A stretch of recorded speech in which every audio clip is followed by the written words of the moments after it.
The crackle of static echoed inside the ranger station, a low hum breaking the silence that had settled like dust over the dispatch desk. It was just past midnight in Yosemite. Moonlight cast pale streaks through the window slats, illuminating maps, an empty coffee mug, the flickering green display of the old analog radio. Ranger Ellis sat alone, feet propped up, the ghost of a headache forming behind his eyes. At 62, Ellis was nearing retirement. 39 years in the Park Service, half of them in Yosemite, had shaped him into a man who didn't rattle easily. But tonight felt off. Channel 7 wasn't supposed to pick up anything anymore. It had been decommissioned in 2020. Most rangers used encrypted digital channels now, not this ancient relic. But Ellis liked to tinker. Nostalgia, maybe. Yes. That's why the radio was even on. Then it came. Not a voice at first. Just a pause in the white noise. A tiny void then. Help. Wait. Me.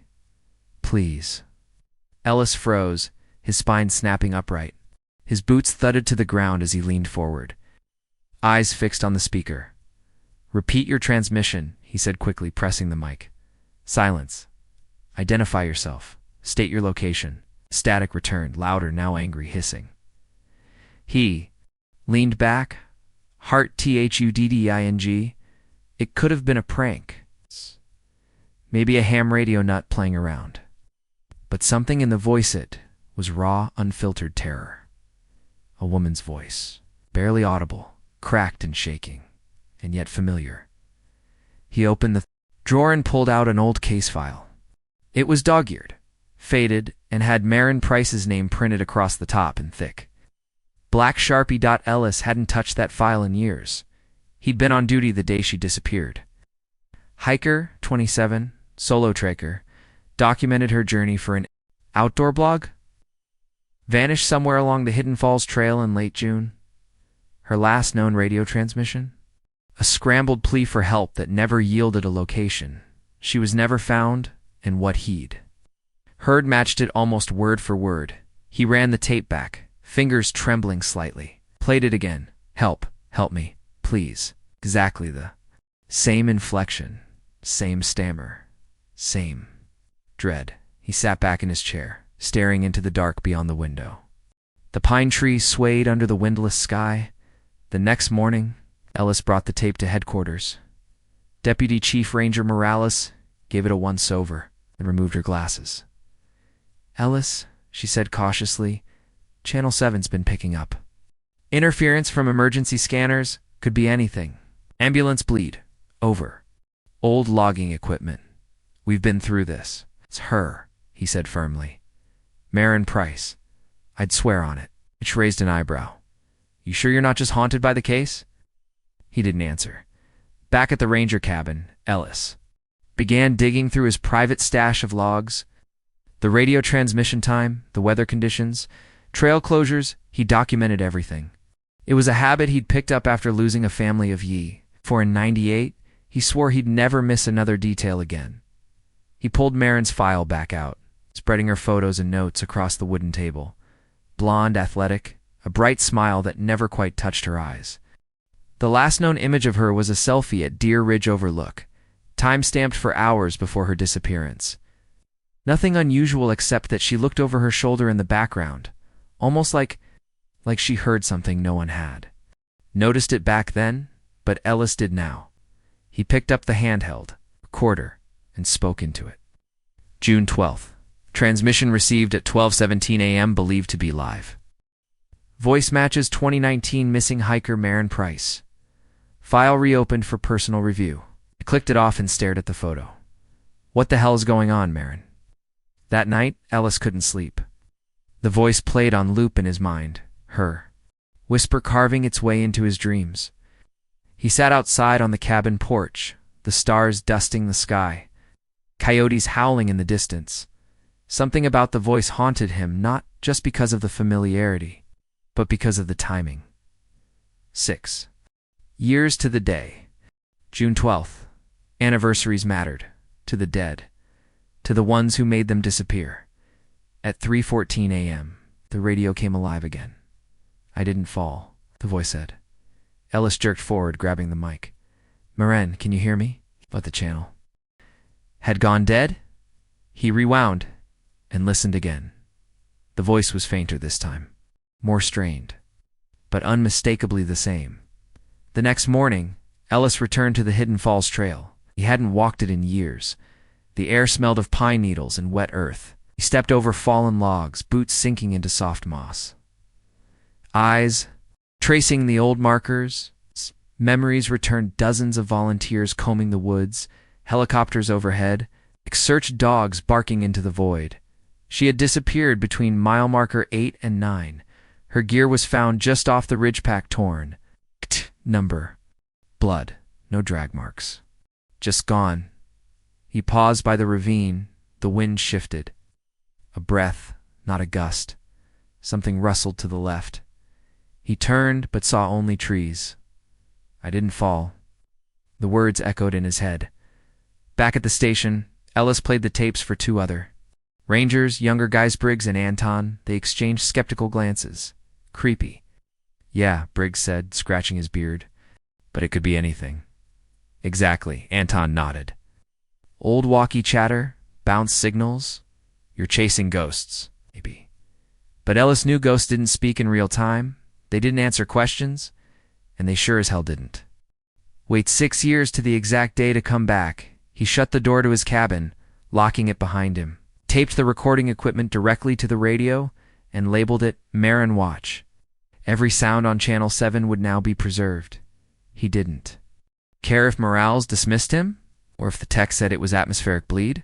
He had heard her, and now he was going to find her, even if it meant finding her bones, even if it meant facing what he missed all those years ago, even if it meant the voice on Channel 7 wasn't a call for help, but a warning. The morning light spilled across Ellis's cabin like a slow, creeping tide. Dust motes danced in the golden shafts as he sat at his desk. Maren's file cracked open before him. Fresh cup of coffee sat untouched, growing cold. A photo of her lay at the top of the stack. Blonde hair, tied in a messy ponytail, tanned skin, freckles. She was smiling, but her eyes held something else, something uncertain. Maybe it was hindsight distorting the image. Odd. But Ellis saw it now. Fear, or at least unease. He clicked on the old USB drive, one he'd copied from. The station archive before the file had been marked cold and buried under years of bureaucracy. Her final documented journey had been posted as a series of vlogs. Maren's Wilderness Women channel had gained a modest following online. She wasn't famous, not yet, but she had potential. Smart, adventurous, always smiling for the camera. The last upload was titled Day 4, Hidden Falls Off the Grid, and loving it. Ellis hit play. The footage began with bright sun and bird song. Maren wore a gray thermal shirt, sunglasses pushed into her hair. Behind her, towering redwoods framed the trail like sentinels. Okay, so today's route takes me to the edge of the Hidden Falls Loop, she said, breathless but enthusiastic. I camped near Ridgepoint last night. Got a little spooked by some coyotes howling, but hey, that's nature, right? She turned the camera to show her campsite. Neat, minimal, professional. Everything about her setup told Ellis what he is.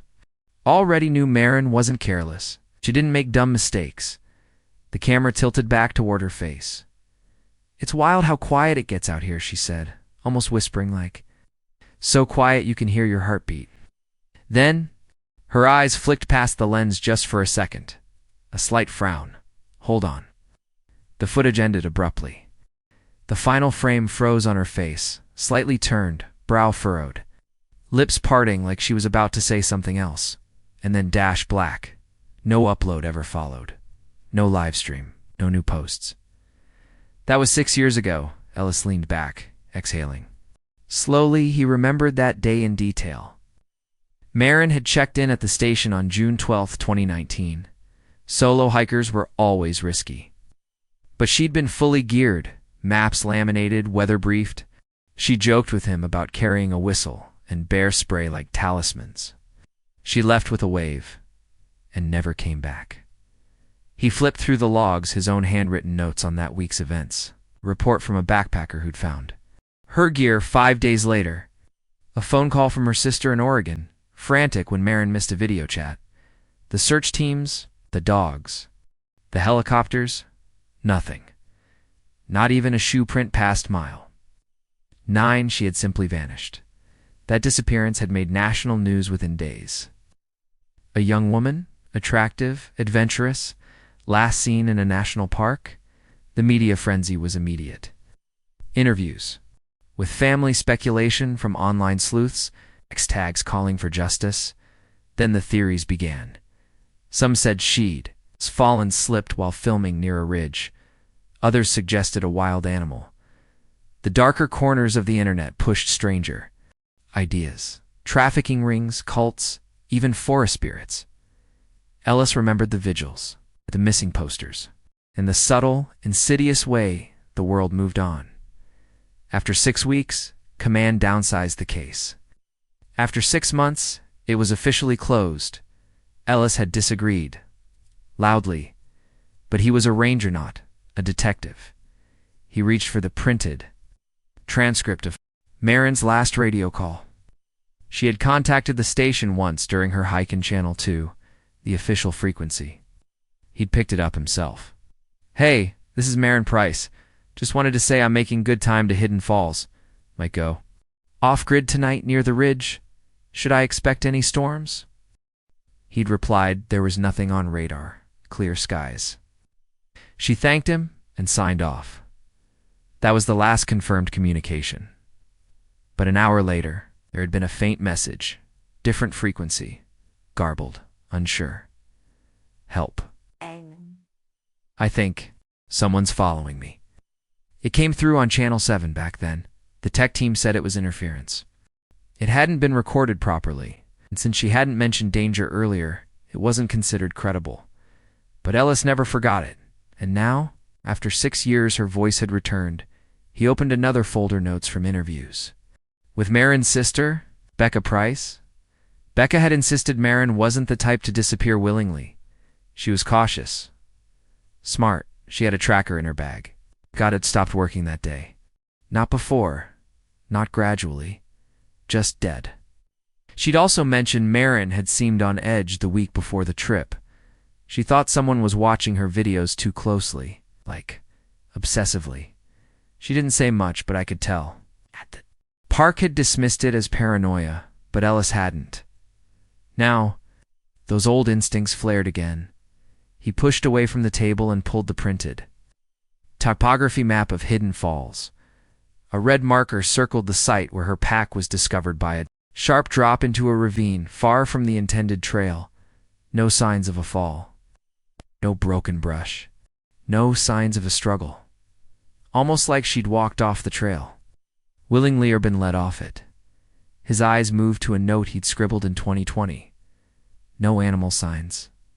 No drag patterns. Pack zippers opened. Not torn. Items missing. Phone, journal, camera. None of them were ever recovered, until now. Until her voice came back, Ellis stood, hands tightening around the edge of the table. The unease was building in his chest. Something had been missed, overlooked, dismissed. What if she hadn't died in 2019? What if she'd been alive longer than anyone realized? What if she still was? He pulled on his jacket and left the cabin, the late forenoon sun slanting low across the horizon. He walked the perimeter of the station grounds and paused beside the Ranger Memorial, a row of stones engraved with names, lost in service.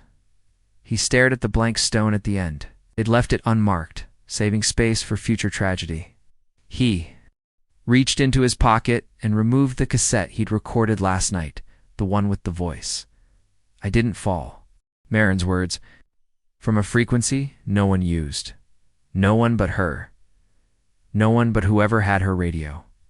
He placed the tape in his pocket and turned toward. The trail the past wasn't buried. It was waiting. The sun hung low as Ellis stood at the old trailhead. Its faded sign barely legible now, worn down by weather and time. The breeze was sharp, here carrying the scent of pine resin, wet bark, and something older, harder to name. It was the same trail Marin had taken 6 years ago. Hidden Falls. back. Then, it had been popular among hikers and vloggers. Now, it was nearly forgotten. Few came this deep into the park anymore, especially after what happened to her. Ellis adjusted his pack and checked his recorder. The same model he'd used since the 90s. Fresh tape loaded, batteries full. Turned it on, June 14th, 9:12 a.m. Rewalking the route of missing hiker Maren Price. Weather clear. Visibility high. Intent. Personal investigation. His voice sounded hollow against the silence. He pocketed the recorder and took his first step onto the trail. The forest swallowed sound. No bird song, no rustle of squirrels, just the rhythmic crunch of Ellis's boots on gravel and the occasional snap of a dry twig. Trees crowded close, dense, firs, and towering sequoias arching overhead, casting long shadows that sliced the ground like blades. About 3 miles in, he reached the first major landmark, a broken-down wooden bridge. Maren had posted a video here balancing on the rail, laughing as she pointed out the distant cliffs. Now, moss coated the wood. One of the railings was gone entirely. The stream below trickled slowly, like it too had forgotten how to run. Ellis paused. Not to rest, to listen. But the forest offered no sound, no wind, no life. He pushed forward. By midday, he reached mile marker 8. Just past here, Maren's trail ended. Her last known GPS ping had come from the ridge ahead. Her backpack was discovered 200 yards off the main trail, tucked beneath a gnarled cluster of black pines beside a ravine. He found the spot easily. He'd never forgotten it. The ground sloped sharply, leaves scattered in chaotic spirals.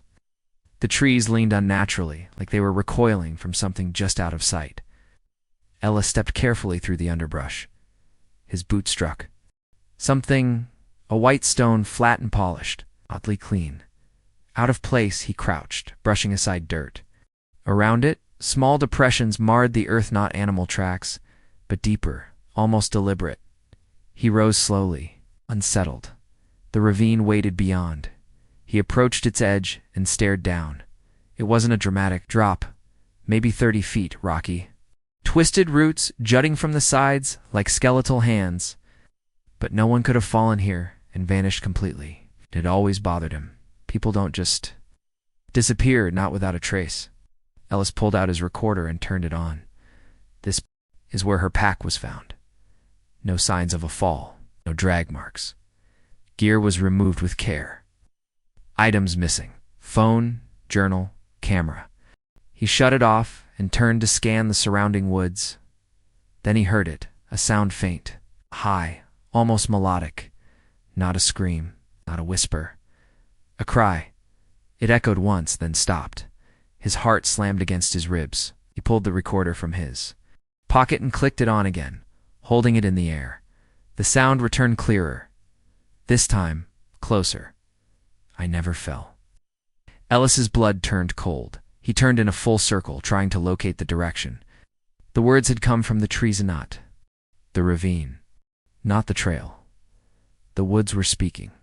He chased the voice, climbing over undergrowth. He followed the sounds deeper into a narrow hollow. Every few steps, he paused, recorder raised, breath tight in his throat. I never fell. Again, same tone, same cadence. Ellis reached a clearing choked with vines. A massive tree stood at the center, blackened by time or fire. Its bark was scarred with deep gouges horizontal like claw marks. No wildlife. No wind. His hands trembled. As he clicked the recorder, unexplained auditory event identical. 2 missing subjects, prior recordings. Possibly live. Echo originates from forest, not canyon. He shut it off and stared at the tree. On impulse, he pressed his palm against the trunk. The wood was warm. He stepped back. A sudden gust of wind tore through the clearing, scattering leaves in every direction, then silence again. He took one last sweep of the area before returning to the main trail. Every part of him told him something had shifted, like he'd stepped through a place the world had forgotten. Back at the ravine, he paused again. He'd walked this trail dozens of times, led search parties through every inch of it, but never Had he heard her? Not like this. Not this clearly. He sat on a fallen log and rewound the tape. Her voice was unmistakable. I never fell. His skin prickled. It wasn't a cry for help. It was a correction. As the sun began to set, he returned to the edge of the forest. The air was heavier now, the light dipping into burnt orange. Just before leaving the ridge, Ellis ran into someone. Older man, bearded, in a wide-brimmed hat and plaid coat. The stranger stood still on the trail, arms crossed. "You're Ellis?" he asked.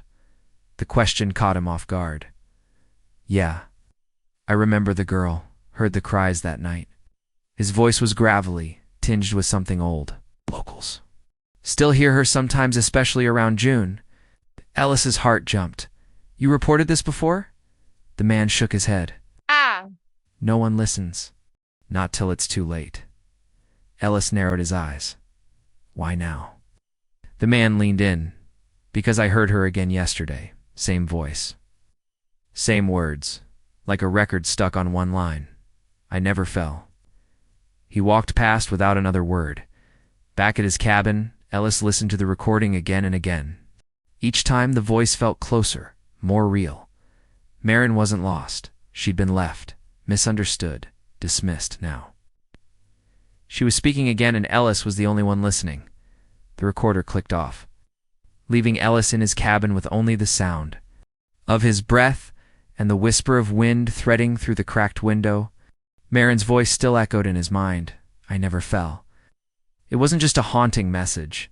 It was a contradiction, correction. And corrections pointed towards someone who got the story wrong. He glanced at the case files again, flipping past familiar reports until a name surfaced that hadn't meant much back then, but now sat on the page like a loaded trap. Ben Keller, Marin's ex-boyfriend. Not listed as a person of interest. No interviews. No follow-ups. Just a casual mention in her sister's statement. They'd broken up months before the trip. He was emotionally intense. Becca had said, but not dangerous. At least that's what the police thought. Ellis frowned. Something about the absence of details suddenly felt like a deliberate omission. He turned on his laptop and typed into the county records database. The Wi-Fi at the ranger station was slow, barely holding a signal. But the page eventually loaded. Search. Benjamin Keller State, California. Years, 2015 to 2019, 1 hit. Temporary restraining order filed private. Docket petitioner, Moran Pre-State. Filed. May 6, 2019, Ellis blinked. The order had never been made public. Marked non-criminal civil review only. The request had been quietly denied due to insufficient cause. But it was 2 months before she disappeared. He leaned back in his chair, breath shallow. Why hadn't this come up before? By noon. Ellis was in the county archives, digging through physical records the digital system hadn't fully scanned. It was all bureaucratic, dust-filed complaints. Judge notes. Affidavits. And then he found it. A typed statement from Marin. I have reason to believe Benjamin Keller has been following me, both online and in person. My trail videos receive anonymous comments I believe are from him using fake accounts. I've seen his vehicle parked near my apartment building twice in April. He appears unexpectedly in public places. I've never mentioned to anyone else. I don't feel safe. The next page included an attached police interview. Marin had gone in personally, met with an officer. She was calm, composed, but firm. Still, the report concluded, no immediate evidence of stalking or threats. Mr. Keller denies the claims. Suggests civil resolution. No follow-up. No warning issued. Just a cold stamp. Case closed. Ellis returned to his truck, heart pounding. He pulled out the printed photo from Marin's final video, the one where she looked over her shoulder. She was afraid, and now Ellis knew why. That evening, he called Becca Price.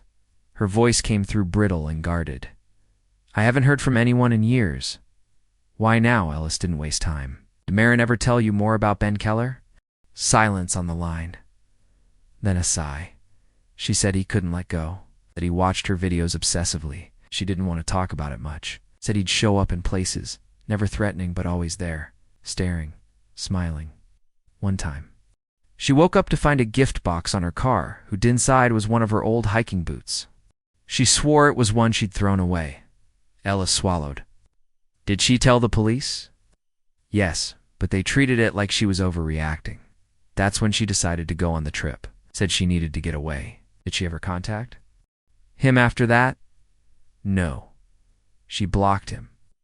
Took down her personal social accounts. He still commented on her videos under weird usernames. We could never prove it. Pause. Do you think he had something to do with her disappearance? Ellis didn't answer. He didn't have to. The next day, he drove to the last known address Ben Keller had listed in state records. Erda's cabin deep in the Sierra foothills, about 2 hours from Yosemite. Yeah, the property was empty, door chained. Windows boarded. The mailbox was stuffed with flyers, unopened. A neighbor stood on a porch nearby, smoking. Looking for Ben? The man asked, watching Ellis curiously. I'm a ranger. It's following up on an old case. The man exhaled smoke. He hasn't been around in years. Used to hike a lot, always dragging that camera with him. Liked taking photos of animals. Trees. Real loner. Strange eyes.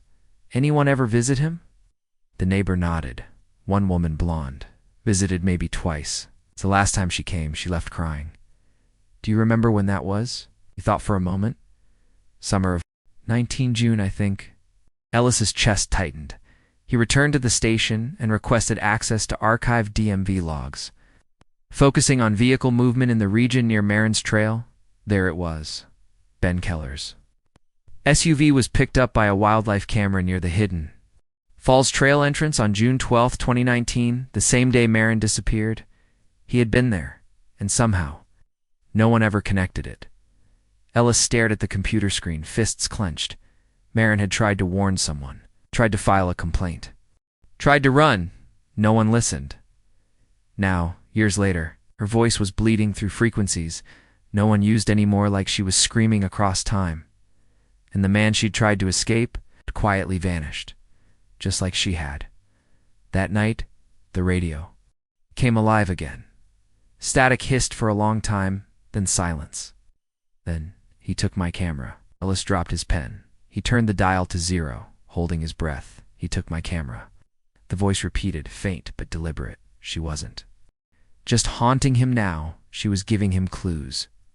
He reached for the recorder and clicked it on. Subject mentions missing item. Consistent with original case notes. Confirmed second transmission in 2 days. Direction, unclear. He pressed his palm against the receiver. Ben Keller didn't just leave, he took something with him, and now Ellis would find out what it was. The hiss of static still lingered in Ellis's ears as dawn broke over the valley. Marin's latest message, he took my camera, code with disturbing clarity, a breadcrumb from beyond, daring him to follow. Ellis barely slept. He spent the early hours revisiting her old files, focusing on her missing belongings. The ranger reports had listed her camera among the missing items model, Canon EOS M50, lightweight. Perfect for trail vlogging. It had never been recovered. But if Marin said he took it, then maybe the truth wasn't buried with her, maybe it was saved inside that camera, somewhere, and Ellis suddenly wondered what else had been overlooked. Mid-morning, he was back at the ranger station archives. Rummaging through aging hard drives, most long since replaced by cloud servers. Rows of unlabeled USBs and external disks sat in plastic bins beneath dust-covered filing cabinets. Authorized to dig this deep anymore, but no one stopped him. Most of the current staff didn't even know what half the equipment did. Then he heard a familiar voice. Still trying to solve ghost stories? Ellis turned to find Jim Renner, the park's retired systems technician, leaning against the doorframe. With a coffee thermos in hand, Jim had worked the Yosemite data and security infrastructure for over 2 decades before retiring in 2022. He had a sharp eye and a sharper memory. Ellis hadn't seen him in months. I got a weird message from you, Jim said, stepping inside. About 2019, Channel 7 and Marin Price. Ellis nodded. I need anything that might have been missed. You ran the server back then, right? Did any of the security feeds around Hidden Falls glitch before the system upgrade? Jim hesitated. and set the thermos down and pulled a battered thumb drive from his jacket. I didn't want to believe it was relevant, but saved this from a corrupted file batch just before I retired. Thought maybe it was nothing. The metadata scrambled. But we'll see for yourself. Back at Ellis's cabin, the two men sat in tense silence as the footage loaded. The video began with a wide-angle view from a fixed security cam at the East Ridge trailhead. Time-stamped, June 12, 2019, 7:46 p.m. The light was fading fast. Shadows stretched long across the parking area. The feed was grainy, pixelated, occasionally freezing for seconds at a time. But then Marin appeared. She walked into frame briskly, backpack over one shoulder, visibly agitated. She turned and pointed off camera, her posture tense. Second figure entered moments later. Male, slightly taller, unshaven, wearing a hooded jacket. They stood close to close for strangers. Their body language wasn't casual. Marin pointed again, this time jabbing a finger into the man's chest. Then he grabbed her wrist. Ellis leaned forward. The man let go a second later and stepped back. Marin spun on her heel and stormed out of frame, but the man remained behind. Still watching, the quality was poor, but Ellis recognized the subtle limp, the uneven step of the right leg. "Pause it," Ellis said, voice dry. Jim tapped the spacebar, frozen on screen. Slightly blurred but unmistakable was the silhouette. Of Ben Keller? "Why wasn't this ever logged?" Ellis demanded. Jim scratched his beard. "I flagged it for review in 2019. But the server glitched, power surge corrupted a few weeks' worth of data from those older feeds. At least, that's what they told us." Ellis's jaw tightened. Jim shrugged. "Upper management. Chief Ranger Sato, I think, said the footage didn't show anything useful. That she probably met someone after leaving the park. Media was all over the case, so they shut everything down real quick. But it wasn't nothing," Ellis muttered. She was scared. She argued with him. He grabbed her. Jim nodded, suddenly sober. "You think that was the last time anyone saw her alive?" Ellis didn't answer. He didn't have to. Later that evening, Ellis uploaded the footage to a private drive. He didn't trust the ranger station anymore, not with this. He watched it again, and again.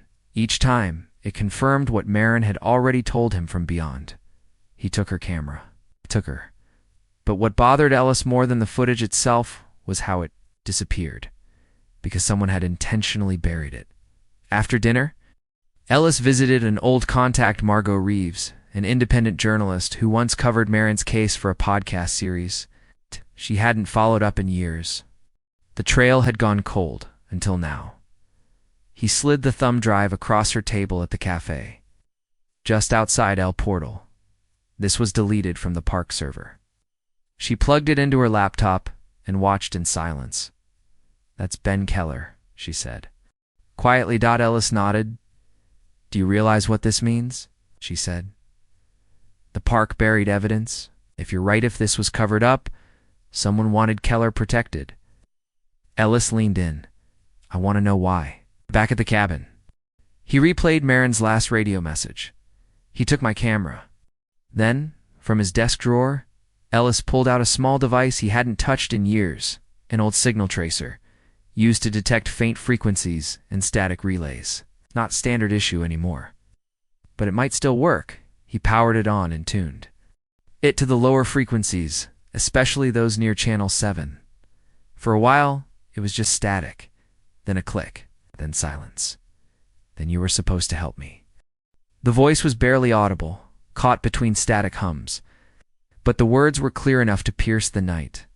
Ellis stood, his hands clenched, mind racing. It wasn't just a plea anymore. It was an accusation. And he felt it settle into his bones like frost. He hadn't helped her. Not in time. As the night deepened, Ellis packed a small rucksack with his old hiking gear, flashlight, spare batteries, and a printed copy of the footage.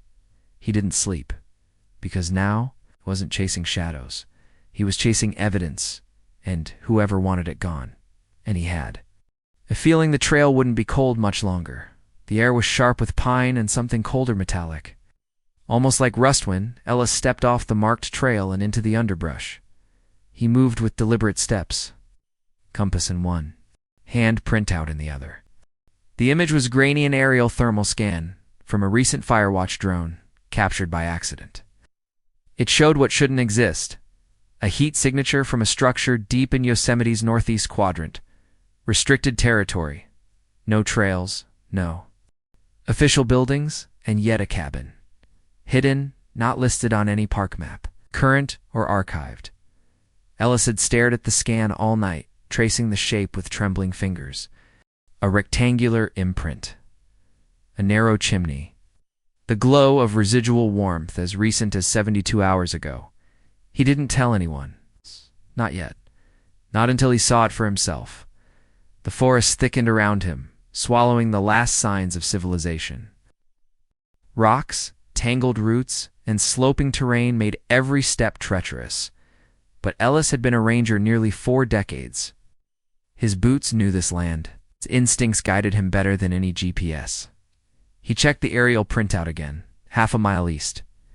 And there it was, just through a break in the trees, a clearing, shielded by heavy evergreens and unnatural quiet. The cabin stood hunched and crooked, like something built not with permanence in mind, but secrecy. Its walls were made of mismatched wood, some rotting, some newer. One window had been boarded from the inside. The door sagged, swollen from weather, but closed tight. Ellis approached, breath held. He tested the handle, unlocked. Inside, the air was stale and heavy with mildew.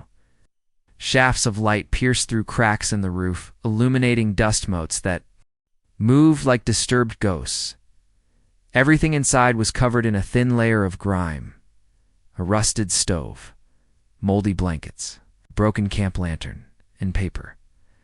Dozens of maps, torn, burned at the corners, scattered across the table and nailed haphazardly.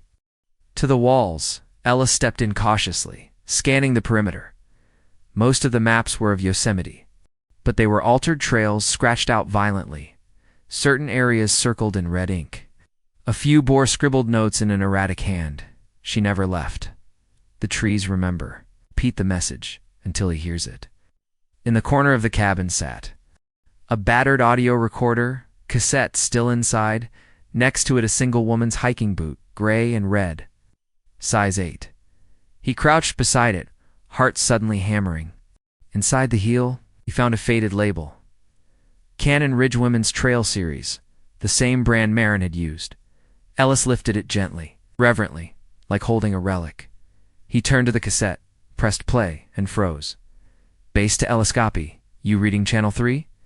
Visibility's down over Ridge Point. His own voice. From 6 years ago, Ellis stood motionless. The recorder's still playing. Be advised, we've got reports of movement off trail near mile 9. Might be a solo hiker. You see anything? The recording crackled, then looped. Copy. You reading Channel 3? His voice recorded, saved, played back by someone else. His blood went cold. He searched the rest of the cabin with care, now every creak of the floorboard sounding louder. Under the cot, he found a box of tapes, all labeled by date, some names. June 5th, 2019, June 6th, 2019, Marin Finnell. Ellis Night, come -6/12. Whoever had lived here wasn't just hiding. They'd been listening, watching, recording, and watching. Not just Markin. Sat on the edge of the cot, struggling to quiet the rising tremor in his chest. Who had built this place? Why here? And why was it never found?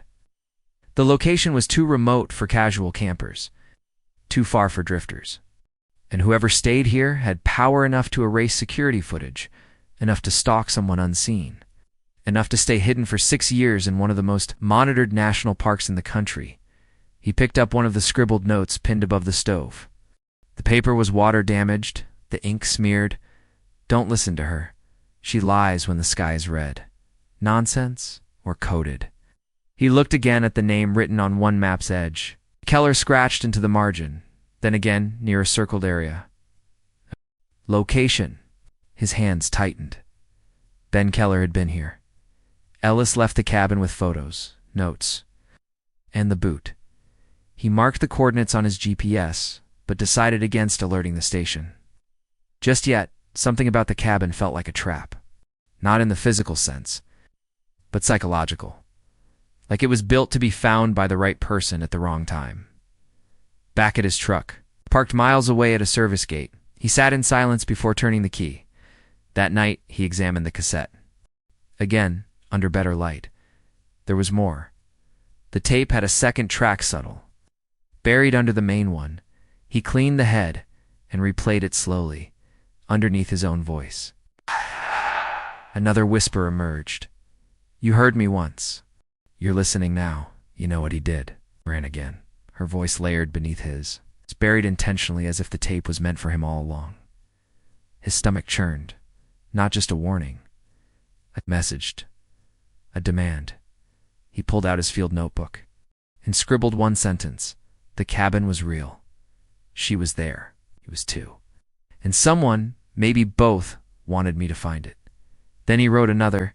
If Ben Keller lived here, he didn't live alone. As Ellis stared out the cabin window, fog rolled in through the trees, veiling the forest in a slow, swallowing gray. Somewhere beyond those trees, truth waited, buried beneath branches, hidden behind erased files, whispered. In a voice that refused to die, the voicemail came at 3:14. Short, garbled, left from a desk clerk at the Evergreen Lodge just outside the park's western boundary. "Hey, Ranger Ellis? You'd want to know guy checked in tonight. Looks like that person you were asking about. Keller, I think. Didn't say much. Paid cash. Room 12. Real quiet. Ellis sat upright in bed, blood already pulsing. He'd left his name with every outpost and roadside motel within 50 miles of the trailhead, just in case. Now Ben Keller was back. After 6 years of silence, he'd reappeared without fanfare or warning. Like a ghost who'd waited for the fog to return before slipping into town, and Ellis didn't believe in ghosts anymore. By 4 a.m., he was parked just outside room 12, engine off, watching the door through the windshield. The motel was quiet, half vacant. Bathed in a flickering yellow glow from a dying street lamp, a figure moved behind the curtains. Ellis exhaled, stepped out, and knocked twice. A long pause, then the door cracked open. Ben Keller stood in the shadows. Gaunt, older, eyes sunk deep into his face like they'd been carved there with regret. His hair was longer, streaked with gray. A duffel bag sat on the floor behind him. He blinked. "I figured it'd be you." Ellis didn't smile. "Can we talk?" Ben opened the door wider and stepped back. The room smelled of sweat, mildew, and something sour like old adrenaline. The TV was off. Single lamp buzzed in the corner. Ellis took a seat at the wobbly table. Ben sat across from him, hands folded, like he was preparing for a confession or a funeral. "I found the cabin," Ellis said quietly. Ben didn't react. The one off grid. Northeast quadrant, Hidden Falls perimeter. Ben shifted slightly, jaw tensing. "I figured it wouldn't stay buried forever. Was it yours?" Ben shrugged. "I built it. Not for me. For when I needed space, from people, from noise." Ellis leaned forward. From her, Ben's eyes flicked up. "Don't. Twist this. You were there the day she vanished. I have footage. Your car. Your limp. The argument. She followed me," Ben said quickly. "I didn't chase her. Didn't lure her. But she filed a complaint. Said you were watching her, leaving her gifts." Ben's face darkened. "I didn't hurt her. Then who did?" "Along." Silence. Then Ben whispered, "You don't know what she was into." Ellis froze. "What are you saying?" Ben stood, walked to the sink, filled a glass of water, but didn't drink it. His hand trembled slightly. Moran was curious. About things she shouldn't. The bin, places, symbols, sounds. She believed the forest had frequencies hidden. Messages. It started as trail audio, bird calls, echo research. But it got stranger. Ellis's mind raced.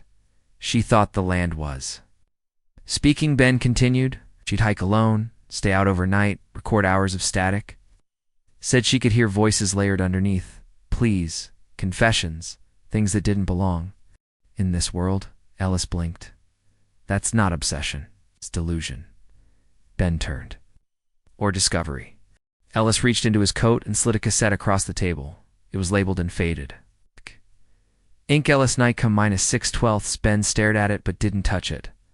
I found it in your cabin, Ellis said, along with dozens of others. You recorded. Us. You recorded me. Ben looked away. I didn't. Someone else did. Who? I don't know. Ellis stood, voice hardening. Stop lying. Ben's shoulders slumped. You think I don't ask myself the same things? Why I came back. Why I left. Why did you? Ben turned slowly. Because I heard her voice, just like you did. The room felt colder now. Ben sat again, eyes hollow. She didn't die the way people think. Maybe not at all. That's what's driving you mad, right? Is that little itch? The whisper between frequencies? Ellis didn't respond. Ben chuckled, bitter. It started with, her camera? Something was on it. Something she never uploaded. Final video. She showed it to me before she left. There was a figure in the trees, just standing, not moving, watching her. She zoomed in, but it blurred like it didn't want to be seen. Where's the footage now? Ben shook his head. She kept it on a micro SD, said she'd hide it. I never saw it again. Ellis's heart pounded. If she hid it, he said, maybe it's still out there. Ben nodded slowly. Maybe. Outside, the sky had begun to lighten. The motel was still asleep. Ellis turned to leave, but paused at the door. One last thing, he said. Why come back now? Ben's eyes met his. Because I couldn't tell what was real anymore. Because I think someone else followed her too. Someone I never saw. He stepped closer, voice low, and because I think she's still out there, waiting to be found or to be heard. Ellis left without a word. Back in his truck, he sat for a moment. Gripping the wheel, Ben's words circled him like fog. Miran didn't die the way people think, waiting to be found or to be heard. And that video, the one she hid, it might be the key. If it still existed, if someone else hadn't already found it that night. Ellis returned to the cabin. He searched harder this time, beneath floorboards. Inside loose logs, even behind the stove's rusted pipe. Then, tucked into the seam of a rotting mattress, inside a zip-sealed plastic pouch, a tiny black micro SD card. He held it in the beam of his flashlight, breath caught, and for the first time in days, he didn't hear whispers, just silence. Heavy waiting. Ellis sat in the driver's seat of his truck.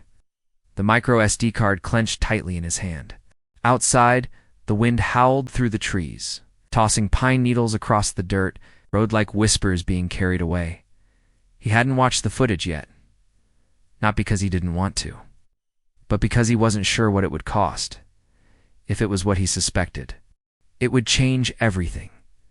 But before that, there was something else calling to him. The cabin. Again, it had secrets still.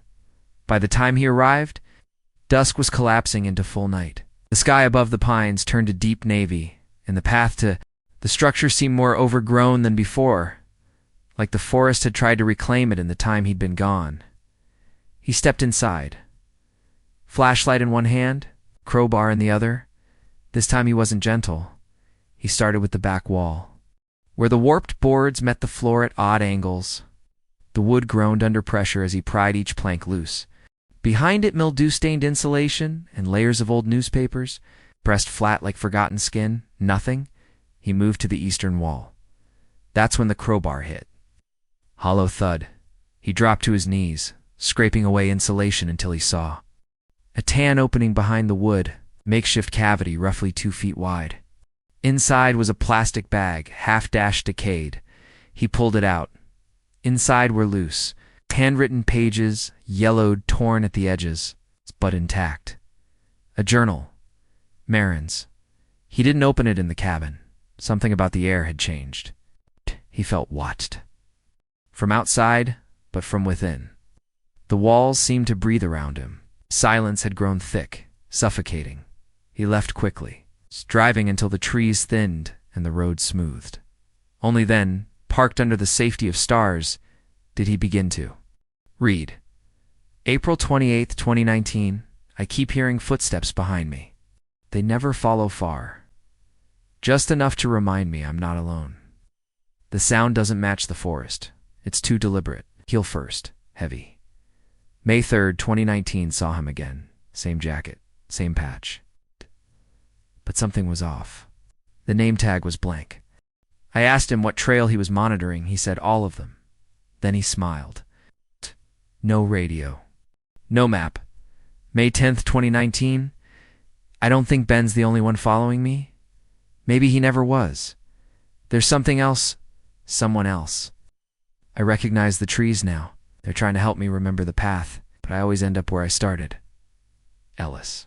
Felt a chill wrap around his spine. A man in a ranger uniform but no name tag, no radio. He'd spoken to every ranger working that season. No one matched that description. May 22nd, 2019. Sometimes I wake up and my tent is unzipped. Just enough. My camera is never where I left it. I started sleeping with it inside my sleeping bag. Yesterday, I found new photos I didn't take. Shots of me, asleep. June 10th, 2019. I'm going out one last time. I think I found a spot where the signals break where no one can reach in, not even him. Hide everything I've collected there. If someone finds this journal, I was right. If I don't come back, tell them. I tried. I tried so hard. The last page was torn mid-sentence. Ellis closed the journal slowly. Fingers shaking. This wasn't paranoia. It was documentation. She had been hunted, manipulated, stalked across seasons, across trails, across states of Till. She couldn't tell the difference between the real and imagined anymore. And the worst part, someone was impersonating a ranger. Someone with access. Someone who could blend in, disappear into the folds of uniform and authority. Not Ben, someone else, back at the ranger station. Ellis cross-referenced every personnel record from 2019. Names, badges, shifts, patrols. Nothing unusual. No complaints. No ghosts. No ghosts. Until he dug deeper, beyond the official logs. He found an old complaint filed. Anonymously by a seasonal volunteer. Guy in a uniform came by twice last week. Didn't introduce himself. Kept asking about the solo hiker with the camera. Said he was doing trail security checks, but he wasn't on the rotation. Knew the codes to the gate, though. Ellis's heart pounded. It had never been followed up. The form wasn't even scanned into the digital archive, filed, forgotten, buried. He sat in silence. Journal pages splayed across his desk. Micro SD card beside them. Every part of the mystery was tightening now, threads pulling together, looping around one truth. There was someone else. Someone who didn't want Marin found, and that someone had access. Village. And time. A man in uniform with no name. A man who knew the trails no one walked. A man who might still be out there, listening, watching, waiting. Ellis picked up the micro SD card and slid it into the reader on his laptop. The folder popped up instantly. 1. Video file. Final_entry.mp for the timestamp read June 12, 2019, 7:41. P.M. Exactly 8 minutes before Marin was caught on the ranger station security feed, arguing with Ben. His finger hovered over the play button, but something inside him whispered, "Once you press this, there's no going back." He clicked. The screen flickered to life. Marin stood in frame, hair damp, face pale, holding the camera low. She was whispering, "If you're watching this, it means I didn't make it out." Behind her, trees swayed in. Slow motion. The wind was dead silent. "It's not just Ben. There's another. I've seen him twice. He doesn't speak. Just stares. I think he was in the footage from last month, the one I didn't upload." She paused, glancing over her shoulder. "He's wearing a badge, but I can't see the name. His face is wrong. Like a mask stretched too tight, and a sound, branches snapping." Marin turned sharply. "I have to hide this. If they find the card, the video, cut.black.end of file." Ellis sat frozen. This wasn't a ghost story. It was a crime. Calculated, covered up, and unfinished. Ellis hadn't left his cabin in 2. The curtains stayed drawn. The lights remained. Off, save for the soft green glow of the radio scanner blinking from his desk. He'd rewired it 3 times, fine-tuned the antenna until it hummed with tension.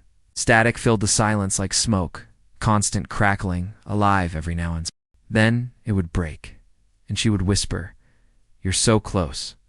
The voice was faint, watery, stretched by distance and time, but unmistakably Marin's. Not a recording, not a glitch. It was different every time, words changing, intonation shifting, sometimes pleading, sometimes calm. "Don't stop now." "He's still out there? You saw him? You just didn't look long enough?" Ellis didn't respond aloud, but inside, something had begun to split. The line between logic and obsession thinned with each message. He no longer trusted the quiet. Even the stillness of night felt like it had ears. By noon on the 3rd day, he drove into Fresno to meet Alan Kapoor, a retired audio engineer who once worked with the park's emergency communication division. They met at a small electronics repair shop Alan still kept behind his house. Sanctuary of obsolete machines and blinking consoles, Ellis handed over the cassette tape first. Then a digital file he'd recorded from Channel 7 the night prior. Ailing leaned in as the playback began, adjusting the equalizer knobs delicately. After several passes, he froze. "Where did you say this came from? Yosemite?" Ellis said. "Last night." Elling turned to him slowly. "This isn't old interference," he said. "This is a live broadcast." Ellis's breath caught. "Live." Elling nodded. "Analog, but not standard range. It's fractured, patched together through band waves that don't officially exist anymore. Someone's using old equipment, possibly custom-built. You're picking it up because your unit still has pre-digital fallback channels? So someone is out there, transmitting, exactly. The voice isn't a playback. It's real time." Ellis's hands curled into fists. "Then she's alive." Elling hesitated. "Or someone wants you to believe she is." The drive back to the cabin felt different now, like the trees were leaning closer, listening. Ow. Ellis rolled down the window and let the wind hit his face, hoping it would clear the fog inside his mind. But her voice came anyway, not through the radio inside him. "Do you remember what you said to me? You promised I'd be safe." He gripped the wheel tighter. "You left me, Ellis." That night, he didn't sleep. He sat at the desk, staring at the scanner, coffee gone cold beside him. His hand shook when he reached for the volume knob. The static flared, then silence, then behind you. Ellis turned sharply. The room was empty, but his heart was racing. Sweat dripped from his temples. He rubbed his eyes, but the room stayed the same, still dark. I waited. He shot up, pacing now, muttering to himself, "It's not real. It's a trick. It has to be." But deep down, another thought crept in, slow and cruel. What if it was real? What if the forest, the cabin, the recordings, they weren't just evidence, but bait? What if the person transmitting knew exactly how to unmake him? By morning, the journal pages were scattered across the floor, and the SD card sat on repeat in his laptop. He rewatched Marin's last video again and again. Each time, he noticed something new, a tremor in her hand, a shadow behind her, a twitch in her voice when she said, "He doesn't speak, just stares." It was that word that haunted him most. Now, Ben, the imposter ranger, someone else. The more he replayed it, the more the voice seemed to shift, not just Marin's, but others layered underneath. He isolated the frequencies and slowed them. There was a second voice deep, warped, saying something he couldn't make out, until he did. "She doesn't belong here." Ellis recoiled. That voice, he'd heard it once before. In his own headset, years ago, logged as background noise during a routine patrol. It was dismissed, then explained away as wind distortion. But it was back and clearer. He began to spiral. He stopped eating. Sleep became a fragile, flickering concept. Every time he closed his eyes, he saw her, not just standing in the woods, but inside his cabin, watching silent. "I left you a trail." He woke up once on the floor, cheek pressed to cold wood, the cassette player still spinning beside him. In his dream, or maybe his memory, he'd been back at the trailhead, and someone was behind him. The next evening, got in his truck and drove past the station, past the park boundary. It's back to the switchback ridge where the static had first grown strong. He carried only two things: the scanner and Marin's journal. He walked into the trees. Just as the sun fell behind the mountains, he followed the voice. Through the pines, down the ravine. Past the hollow rock that looked like a mouth gasping from the earth dot, and at the clearing the signal sharpened. Clear, strong, he raised the scanner. You're here. And then he's not gone. Ellis turned and saw footprints, fresh, human-headed west, away from him, but not running. Walking, leading. His legs moved before his mind could stop them.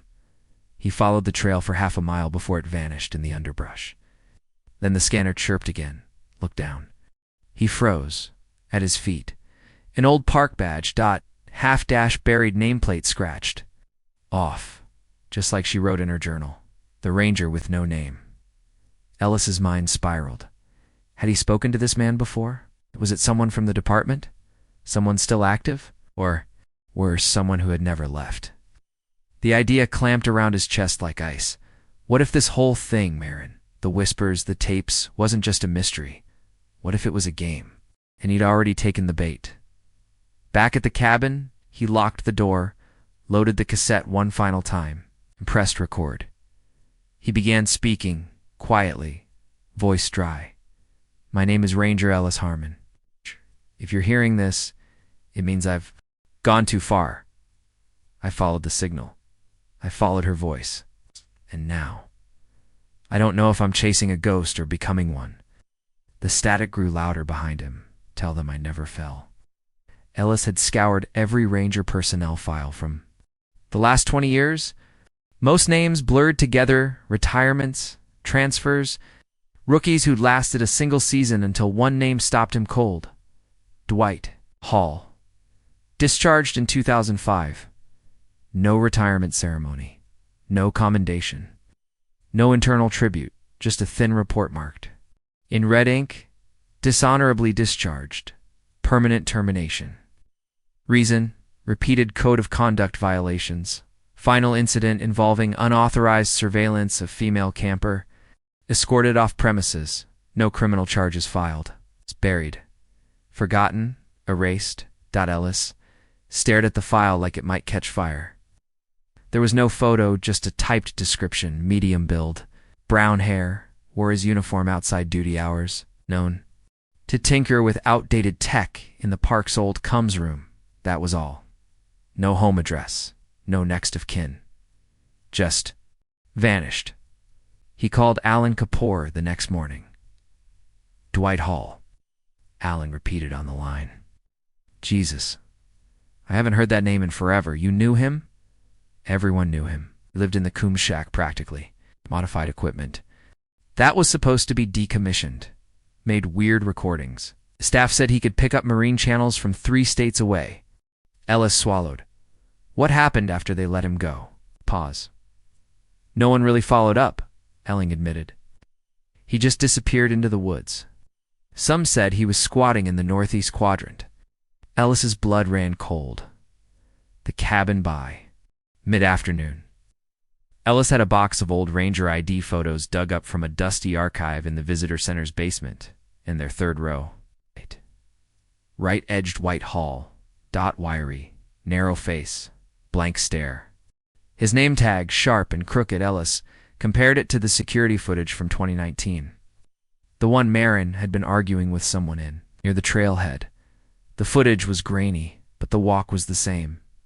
So was the angle of the shoulders. Ben hadn't been the man she argued with. It was Dwight, the one everyone overlooked. Ellis returned to the cabin that night, not out of curiosity but resolve. This wasn't about Marin anymore. It was about justice. He brought his sidearm this time, and a handheld recorder of his own. Inside, the air was colder than before. Dead leaves had blown through the broken window. Dust coated everything like frost. He went straight for the back, where he hadn't yet searched. Behind the stove, pried open the boards inside. Another compartment. A rusted filing box. Ellis opened it slowly. Inside were dozens of cassette tapes, each labeled by year, 2008. Every year up to 2019, the labels weren't names, just numbers. Hash 014, heavy breathing hash 039, sleeping bag, movement number 112. Her, a voice, whispering hash 127, screamed at trees. Ellis felt bile rise in his throat.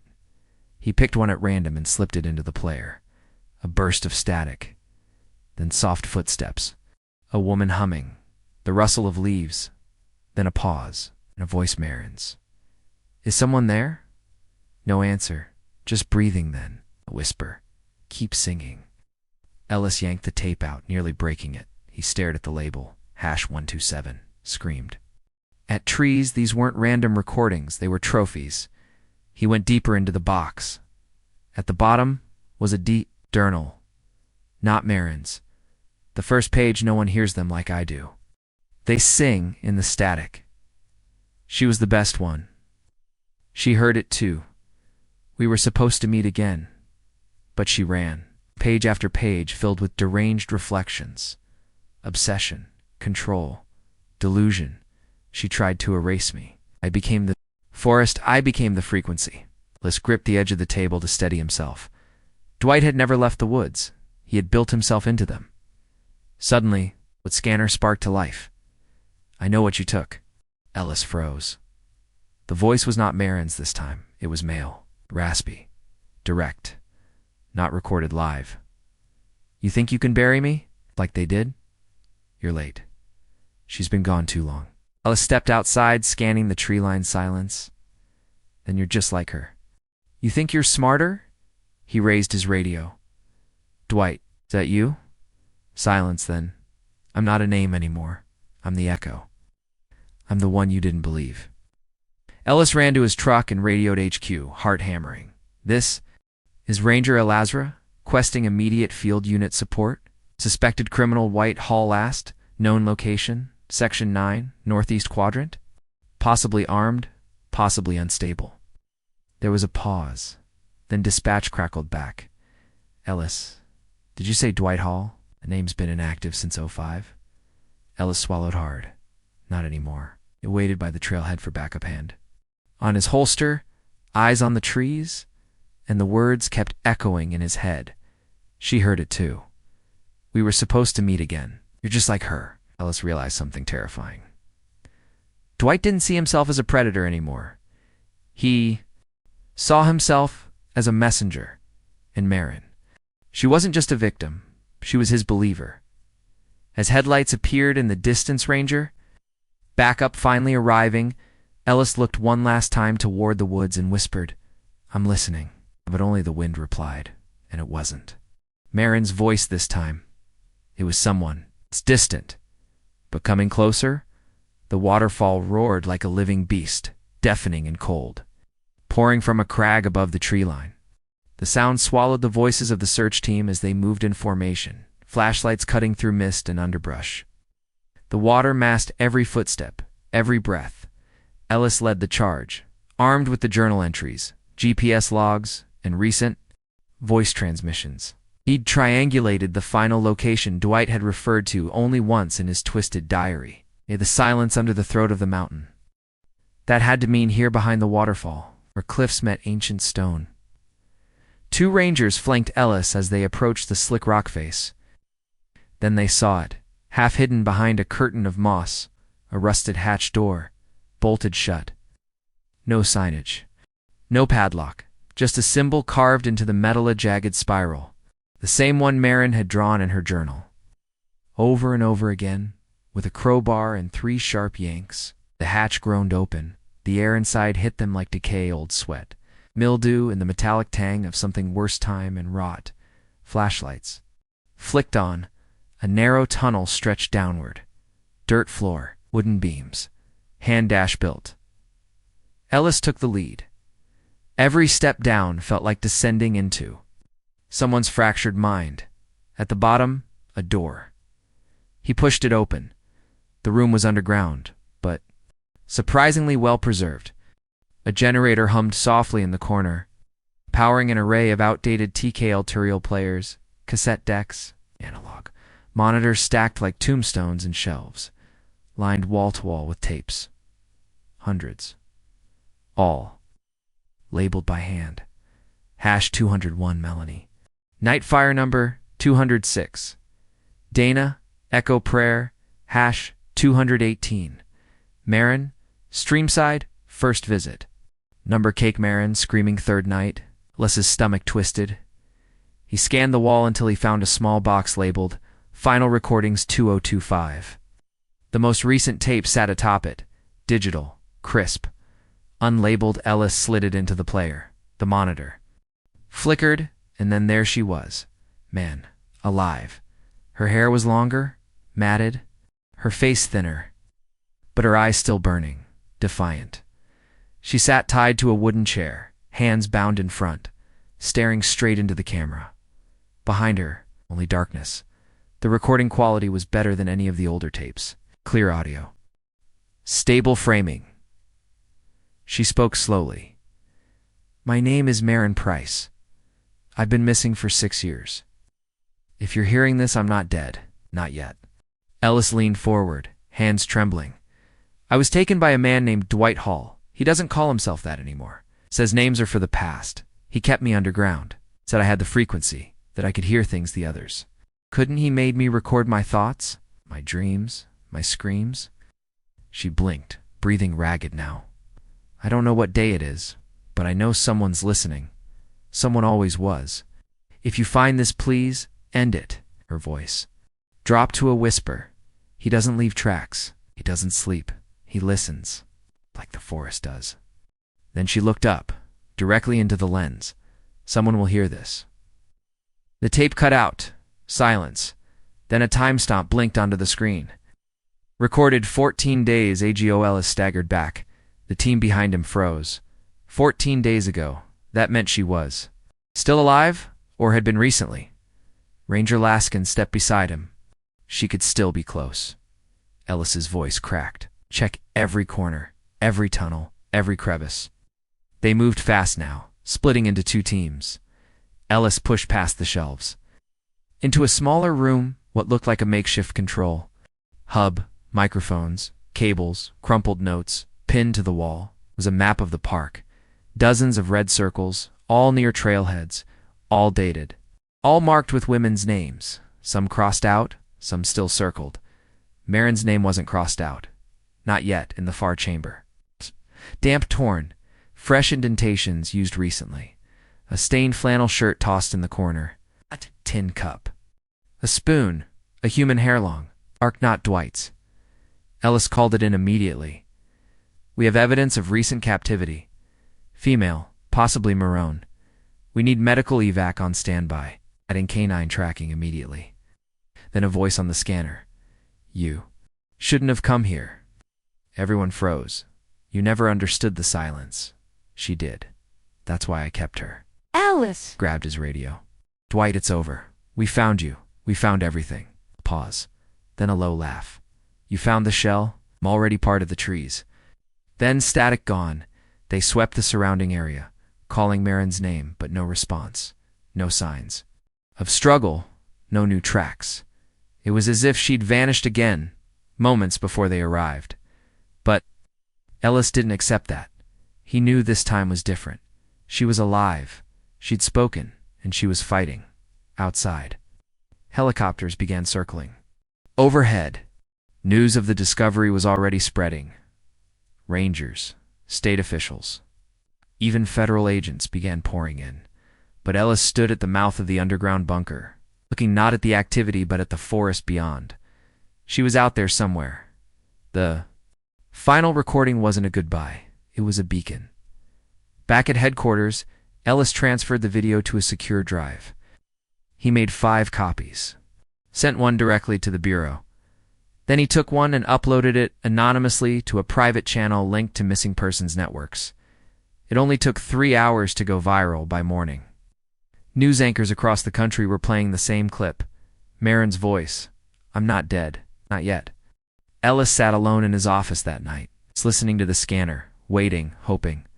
Then like breath through frost, You found me once. Don't stop now. He closed his eyes. She was still fighting, and he would too. Until the very end, the broadcast began just after midnight, not on the official frequencies.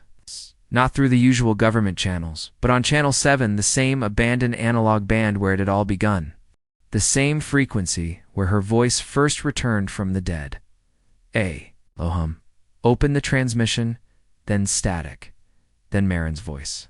My name is Marin Price. I've been missing for 6 years. If you're hearing this, I'm not dead. Not yet. Full recording, uncensored, played out across the night air.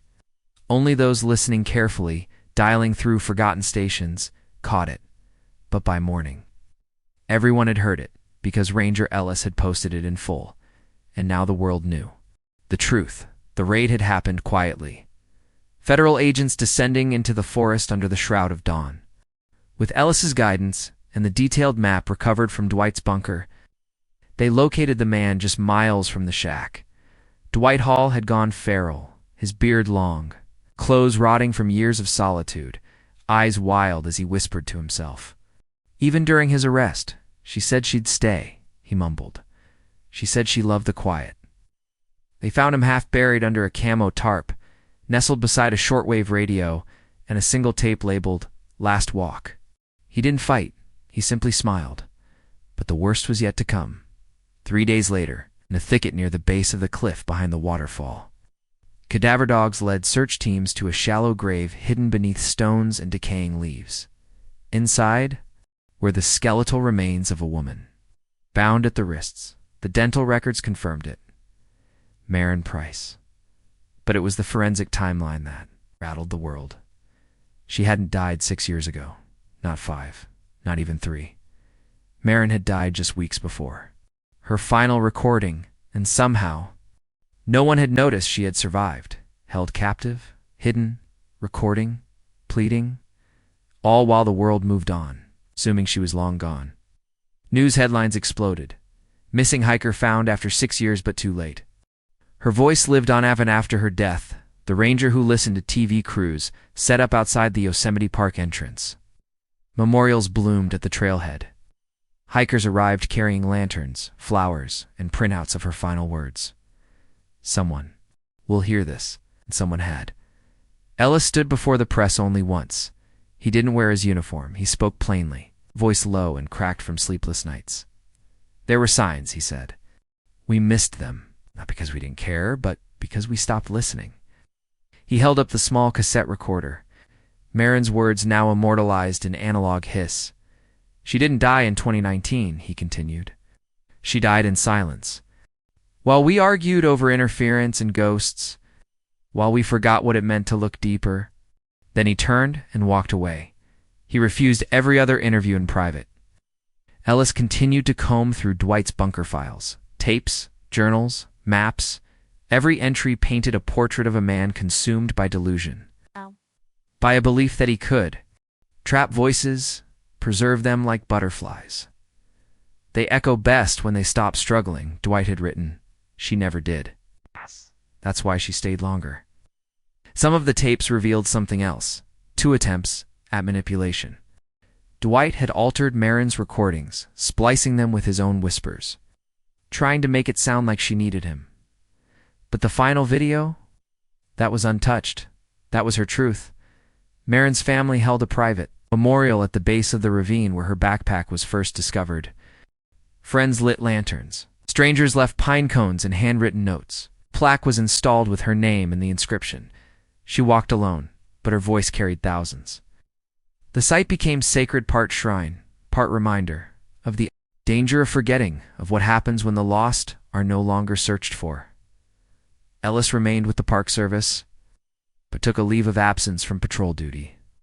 Some nights he stayed near the waterfall, the place she'd been closest to freedom. He would sit with the recorder on, letting the forest speak. Sometimes, when the wind moved just right, he'd swear he heard her again.